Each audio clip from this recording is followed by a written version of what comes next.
Estimados maestrandos de la Maestría Regional Centroamericana de Derecho del Trabajo y la Seguridad Social, auspiciada por la Asociación Centroamericana y del Caribe de Derecho del Trabajo y de la Seguridad Social y la Universidad Paulo Freire de Nicaragua, estamos desarrollando la tercera parte de la unidad relativa a las fuentes internas del derecho del trabajo dentro de la unidad primera de Derecho Individual del Trabajo del pensum de estudios de dicha maestría. Veníamos hablando de la ley y específicamente terminamos hablando de la integralidad o de la integración del Código de Trabajo guatemalteco.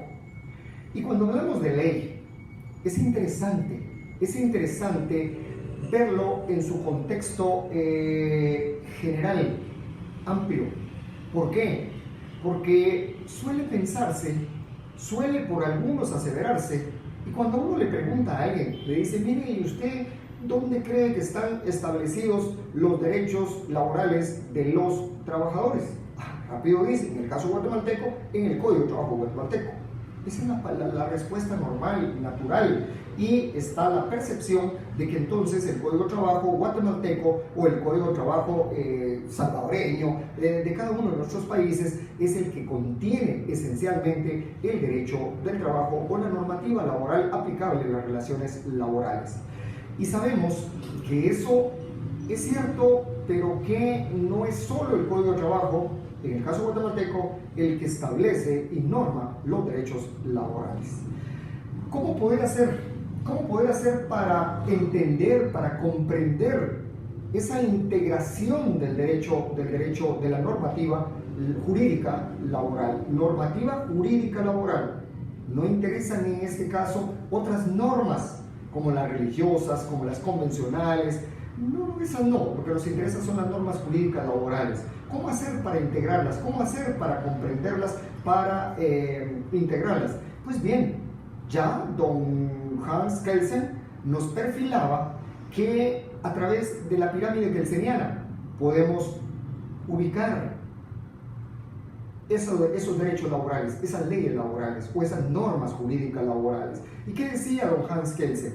Decía que en el primer estrato, pues hay que poner las normas constitucionales, en el segundo estrato hay que poner las normas ordinarias, en el tercer estrato las normas reglamentarias y en el último estrato las normas individualizadas. Claro que también nosotros sabemos que en aquel estrato primero de las normas constitucionales también tenemos que incluir los tratados internacionales de trabajo y todos los tratados atinentes a derechos humanos, específicamente en el ámbito laboral, de lo que se configura actualmente el bloque de constitucionalidad. Entonces, en esa normativa constitucional ordinaria, reglamentaria e individualizada es donde se materializa la ley, es donde vive la ley y de donde nace la ley y de donde se regulan y se establecen esos derechos y esas obligaciones para patronos, para trabajadores y los demás sujetos de la relación laboral. El artículo 1 del Código de Trabajo tiene una limitante a mi consideración. El artículo 1, parafraseándolo, dice, del Código de Trabajo guatemalteco, dice que este código establece los derechos y obligaciones de patronos y trabajadores con ocasión del trabajo y crea instituciones para resolver sus conflictos. Pero noten que dice, establece derechos y obligaciones de patronos y trabajadores. Y yo me pregunto, ¿y dónde están los sindicatos? ¿Dónde están las confederaciones sindicales? ¿Dónde están las federaciones sindicales?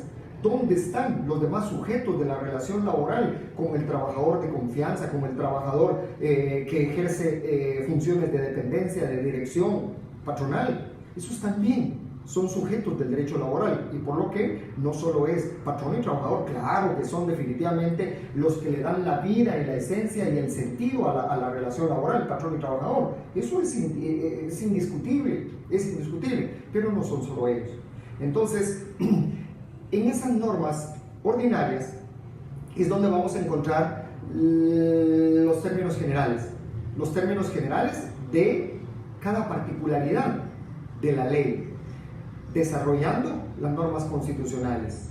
Excuso referir también que en el caso guatemalteco, cuando uno también aborda a alguien, estudioso o no de derecho, y de derecho del trabajo específicamente, pregunta o se le cuestiona y se le dice, mire, ¿en qué artículos de la Constitución Política de la República de Guatemala están establecidos los derechos fundamentales laborales? Y rápido dicen, del 101 al 117. Y eso no deja de tener razón, no deja de tener sentido, porque eso incluye o desarrolla la sección octava y la sección novena de la Constitución Política de la República dentro del título de los derechos sociales.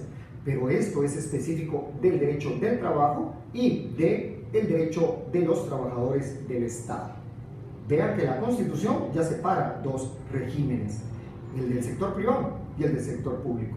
Pero si regresamos del 101, un solo artículo, encontraremos el artículo 100 constitucional, que es relativo al derecho a la seguridad social.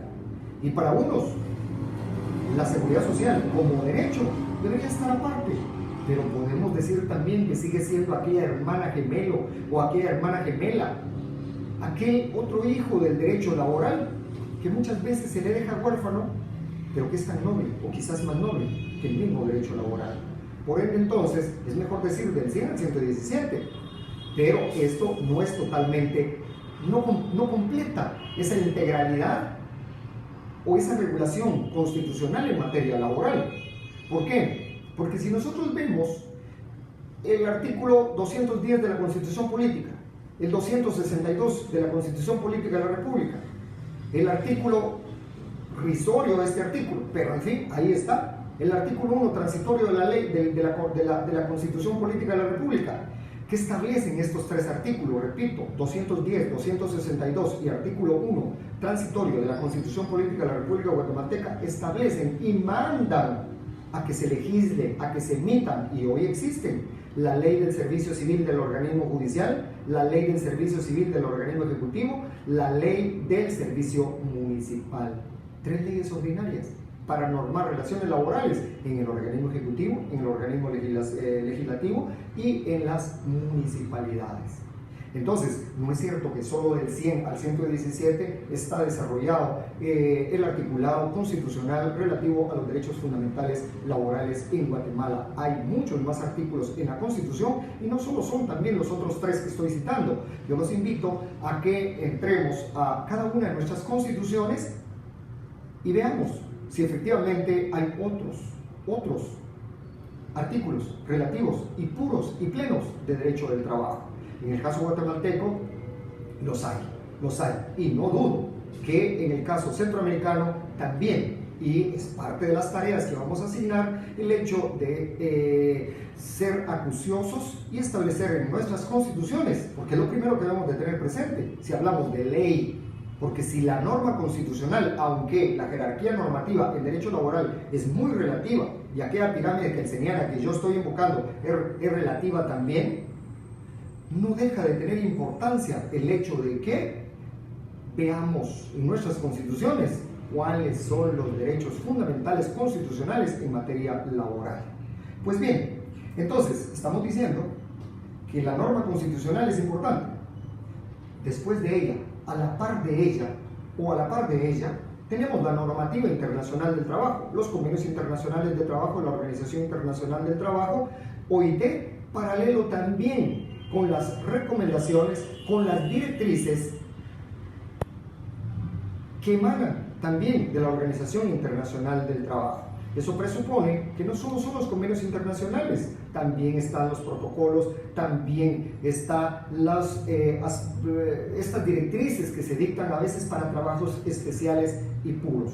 Esto en el rango constitucional, en ese bloque de constitucionalidad laboral. Claro que pudiéramos citar también otros tratados internacionales relativos al trabajo, y uno de ellos, el caso salvadoreño, el artículo 7 del Protocolo de San Salvador, que establece aspectos propios de derecho del trabajo. Entonces, sí, hay artículos especiales de tratados internacionales que regulan y establecen derechos laborales, y los artículos constitucionales locales que también desarrollan los derechos laborales en cada país en rango constitucional.